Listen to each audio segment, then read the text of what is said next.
जय हिंद, वंदे मातरम बच्चों। आज थोड़ा सा रिवीजन फास्ट रहेगा। राष्ट्रीय उपलब्धि सर्वेक्षण 2021 प्रथम अभ्यास प्रश्न गणित कक्षा 10वीं। आइए डायरेक्ट क्वेश्चन पर आते हैं क्योंकि वीडियो बहुत लंबे हो जाते हैं। ठीक है, ये देखिए पहला ही क्वेश्चन। आप सभी 10वीं वाले विशेष ध्यान दीजिए क्योंकि यहाँ से अपने बहुत सारे 10वीं बोर्ड में भी क्वेश्चन आ सकते हैं। ठीक है, जैसे एक गोले का पृष्ठीय क्षेत्रफल 424 पाई है तो उसका आयतन कितना होगा। आपको फट से दिमाग में आ जाना चाहिए कि गोले का पृष्ठीय क्षेत्रफल 4 पाई आर स्क्वायर बराबर क्या आ जाएगा 324 पाई। ठीक है, क्या आ जाएगा 324 पाई। पाई से पाई को कैंसिल कर देना, 4 को नीचे लाओगे तो 81 बार भाग जाएगा। आर का मान निकल जाएगा अपने पास 9। कितना निकल जाएगा 9। और 9 का मान गोले का आयतन। गोले का आयतन याद रखिए 10वीं के लिए बहुत इंपॉर्टेंट क्वेश्चन है। 4/3 पाई आर क्यूब। क्या है गोले का आयतन? 4/3 पाई आर क्यूब गोले का आयतन। जैसे इसमें मान रखेंगे, आर का मान रखना आप 9, तो आपको फाइनली ये उत्तर मिल जाएगा। ठीक है, चलो आइए सेकंड क्वेश्चन। सेकंड क्वेश्चन आपका जो है, किसी लंबवती बेलन का आधार का क्षेत्रफल 154 है तो उसका आयतन उस बेलन का वक्र पृष्ठीय क्षेत्रफल होगा। तो आपको करना कुछ भी नहीं। देखिए आधार का क्षेत्रफल अर्थात पाई आर स्क्वायर क्या रहेगा, पाई आर स्क्वायर 154 दे रखा है। कितना दे रखा है 154। पाई का मान रखना 22/7, इसे आर का मान आ जाएगा। और तब आप बेलन का आयतन का फार्मूला लगाकर उत्तर जो आपका आएगा वो आएगा ये वाला, सेकंड वाला। कौन सा उत्तर आएगा आपका? सेकंड। चलो थर्ड क्वेश्चन पर आते हैं। बहुत बढ़िया, देखो अभी मैंने बोला था कि गोले का आयतन याद रखिए। गोले का आयतन 8 सेंटीमीटर त्रिज्या को पिघलाकर 2 सेंटीमीटर ठोस गोले की कितनी गोलियां बना सकते हैं?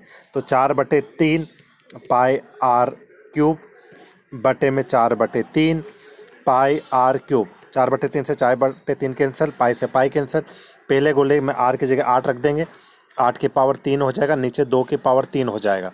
एक बार कट जाएगा तो 8 64, ये 64 आ जाएगा उत्तर। ठीक है, इसी प्रकार चौथे का क्वेश्चन, जो चौथा क्वेश्चन है हमारा, इसका उत्तर डायरेक्ट लिख दीजिए आप। ठीक है, थर्ड कौन सा? 528।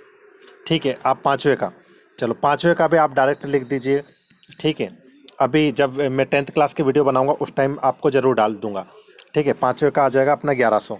हाँ, ये अपना अगला जो छठा बहुत ही इंपॉर्टेंट क्वेश्चन है, सूत्र विधि। आप सभी याद रखें सूत्र विधि। सूत्र होती है -b + -√b² - 4ac/2a। तीसरे वाला आपका वर्ग समीकरण है, जरूर क्वेश्चन आएंगे इसके, आप ध्यान रखिए। 10वीं मोस्ट इंपॉर्टेंट क्वेश्चन सूत्र है द्विघात सूत्र। ठीक है, इसी प्रकार माध्य का फार्मूला कितना, देखो कितना सरल पूछा। पदमानों का योगफल बट्टे में पदों की संख्या, इन सब का योग करेंगे, जितने पद है उससे भाग दे देंगे, तो इसका उत्तर कितना आ जाएगा? 7वें का पहला, क्योंकि इन सबको जोड़ेंगे। ठीक है, आप करोगे तो इन सबको जोड़ो, पदमानों का योगफल बट्टे में पदों की कुल संख्या। लास्ट चैप्टर सांख्यिकी बचपन से करते आ रहे हैं, 6ठी 7वीं 8वीं से, तो इसका उत्तर x पहला ही आ जाएगा। ठीक है, कितना आ जाएगा? पहला। 7वें का फर्स्ट।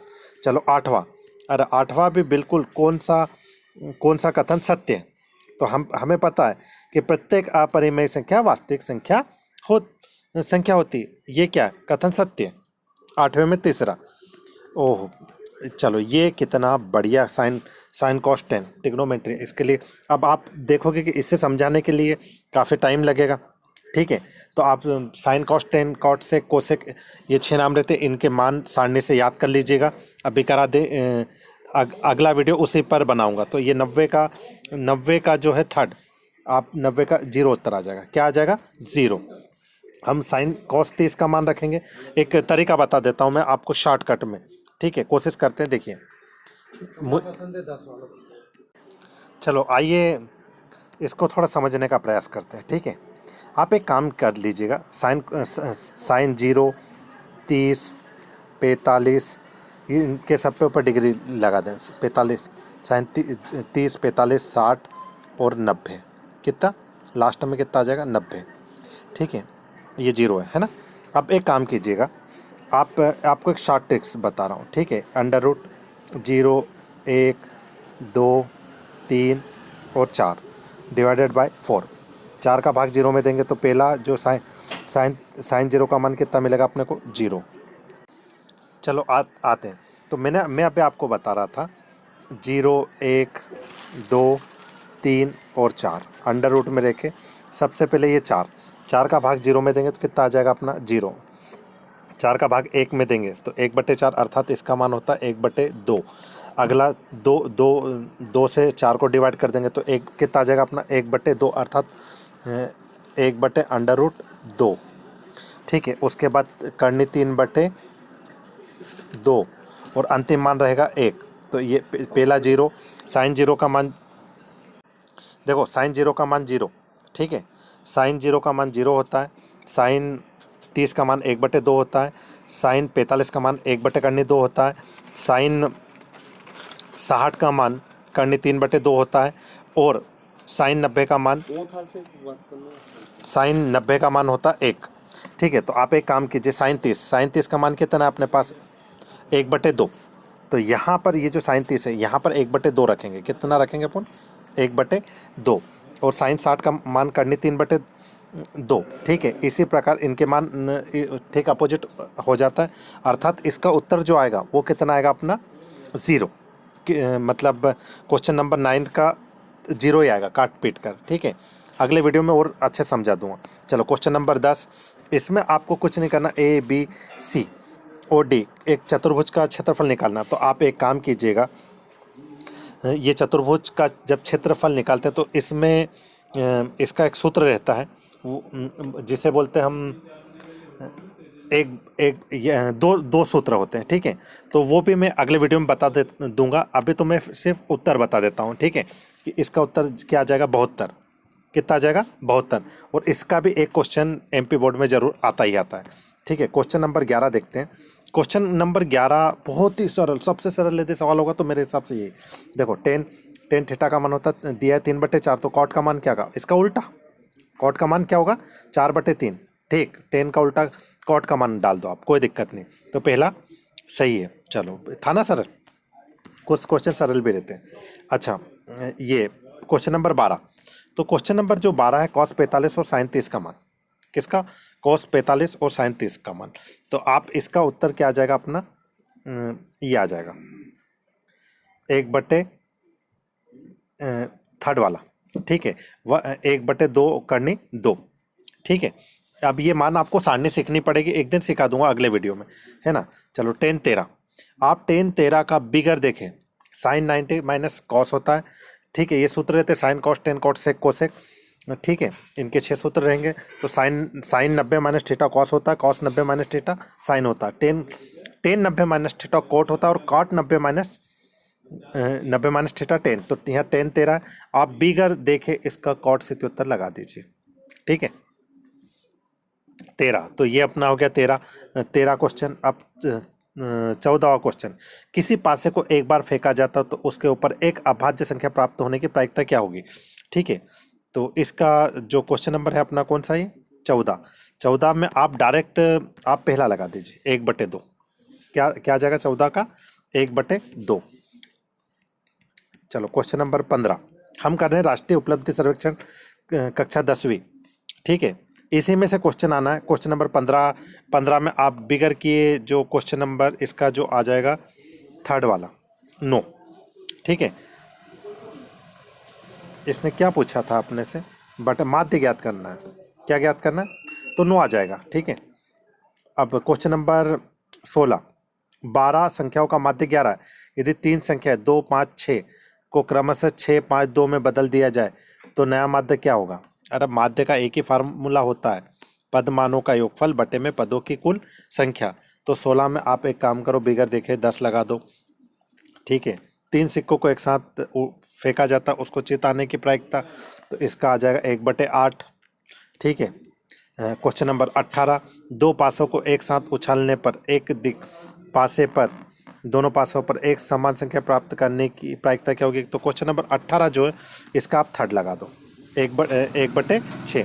2 पासों को एक अकेली उछाल में एक दिक अर्थात, ठीक है, तो 1/6 आ जाएगा। चलो क्वेश्चन नंबर 19 देखते हैं। एपी में एपी का 10वां पद, तो हमें पता है कि एपी का फार्मूला, देखो पहली संख्या तो ए, ये तो ए का मान हो गया 5। 8 में से 3 माइनस कर दे, 8 में से 5 माइनस कर दो तो आपका डी का मान आ जाएगा। किसका मान आ जाएगा, डी का। वो 10वां पद ज्ञात करना है, कौन सा पद ज्ञात करना है 10वां, तो हम लिख सकते हैं ए प्लस n-1 डी, ये फार्मूला होता है एन का। ठीक है, तो आपको तीनों मान रहेंगे, तो अब भी तो डायरेक्ट उत्तर ही करवा देते हैं। इसका 32 आ जाएगा। क्या आ जाएगा? 32। इसी प्रकार क्वेश्चन नंबर 20। क्वेश्चन नंबर 20 का 16 पदों का योग। अच्छा, ये योग का फार्मूला जरूर, एपी का योग का फार्मूला जरूर याद रखिएगा, क्योंकि एक नंबर में जरूर आता है। तो इसका तो उत्तर हो जाएगा -320। ठीक है। Question number 21। क्वेश्चन नंबर 21 में दे रखा है, तो आप एक काम करो, बी अगर देखें, ए का मान दे रखा है, डी का मान दे रखा है, एन, तो एन का मान याद करना, 5 लगा दो, कोई दिक्कत नहीं। 21 में चलो क्वेश्चन नंबर 22। 22 में कौन सा सत्य है? तो हमें पता है कि सत्य तो ए और पी हो सकता है, चौथा सत्य हो जाएगा। इसी प्रकार क्वेश्चन नंबर 23। क्वेश्चन नंबर 23 में 23 का जो सही है वो क्या रहेगा अपना? तीसरा, एपी उभयनिष्ठ 4D। ठीक है। इसी प्रकार क्वेश्चन नंबर 24। माध्यिका के फार्मूले अलग अलग है। देखो, ये इसको सबसे पहले हमें आरोही क्रम में जमाना चाहिए था। कौन से क्रम में? आरोही क्रम में जमाते हैं। और उसके बाद देखो n+1/2 वा पद, तो आप एक काम करेंगे, जब आरोही क्रम में हम जमाएंगे तो क्वेश्चन नंबर 24, ऐसे तो इसका उत्तर क्या है? 2। कितना है? 15 सेकंड वाला। लेकिन इसको मैं करने का तरीका भी बता देता हूँ। देखो, सबसे पहले आप, ये लिखा मैंने 4, ये लिखा 6, उसके बाद ये 15, ठीक है, उसके बाद 19 और उसके बाद 21। ठीक है। तो 2 इधर से छोड़ो, 2 इधर से छोड़ो, ये बीच वाली संख्या 15 आ गया उत्तर। विषम में तो बहुत आसान है माध्यिका निकालना। आरोही क्रम में जमाओ, जितनी संख्या रहे उसमें से यदि जैसे 6 रहती, 7 रहती, तो 3 इधर से छोड़ो, 3 इधर से छोड़ो, और बीच की संख्या। ठीक है। चलो क्वेश्चन नंबर 25। क्वेश्चन नंबर 25 में आप क्या कह रहा है? ये अशून्य परिमेय और एक परिमेय संख्या का गुणनफल, तो हमेशा एक अपरिमेय रहेगा। ठीक है। क्वेश्चन नंबर 26 पर आते हैं कि त्रिज्या 4 सेंटीमीटर एक वृत्त का त्रिज्या खंड AOB है, तो वृत्त के केंद्र पर 45 का कोण अंतरित करता है, तो त्रिज्या खंड का क्षेत्रफल ज्ञात कीजिए। बहुत बढ़िया वाला क्वेश्चन। त्रिज्या खंड का क्षेत्रफल θ/360 πr²। फार्मूला क्या होता है? θ/360 πr²। तो इस SS का उत्तर आ जाएगा 2π। ठीक है। तो हम कोशिश करके देखते हैं। देखो, ये केंद्र पर कितने का कोण अंतरित करता है, ये देखते हैं पहले।